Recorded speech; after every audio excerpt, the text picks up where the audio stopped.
তিন ম্যাচের ওয়ানডে সিরিজের প্রথম ম্যাচে মুখোমুখি হতে যাচ্ছে বাংলাদেশ এবং নিউজিল্যান্ড। বেশ কিছুদিন পরেই মাঠে ফিরছে জাতীয় দলের ক্রিকেটাররা। নিউজিল্যান্ডের বিপক্ষে ওয়ানডে সিরিজ দিয়ে আবারও মাঠে ফিরছে জাতীয় দলের ক্রিকেটাররা। 17 তারিখ 11টায় শুরু হবে বাংলাদেশ এবং নিউজিল্যান্ডের মধ্যকার প্রথম ওয়ানডে ম্যাচটি। আর এই ম্যাচেই রীতিমতো নিজেদের বিধ্বংসী একাদশ ঘোষণা করলো বাংলাদেশ।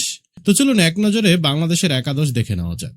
বাংলাদেশের একাদশে 1 নম্বরে আছেন তানজিদ হাসান, 2 নম্বরে আছেন সাইফ হাসান, 3 নম্বরে নাজমুল হোসেন শান্ত, 4 নম্বরে লিটন কুমার দাস, 5 নম্বরে তাওহিদ হৃদয়, 6 নম্বরে মেহেদী হাসান মিরাজ, 7 নম্বরে আফিফ হোসেন, 8 নম্বরে রিশাদ হোসেন, 9 নম্বরে তাসকিন আহমেদ, 10 নম্বরে মুস্তাফিজুর রহমান এবং সর্বশেষ 11 নম্বরে নাহিদ রানা। তো বন্ধুরা, কেমন লেগেছে আপনার এই একাদশটি সেটা অবশ্যই ভিডিওর নিচে কমেন্ট বক্সে লিখে জানাতে ভুলবেন না। এবং ভিডিওটি ভালো লাগলে অবশ্যই লাইক, শেয়ার এবং চ্যানেলটিকে সাবস্ক্রাইব করবেন এবং আমাদের পেজটিকে ফলো করবেন।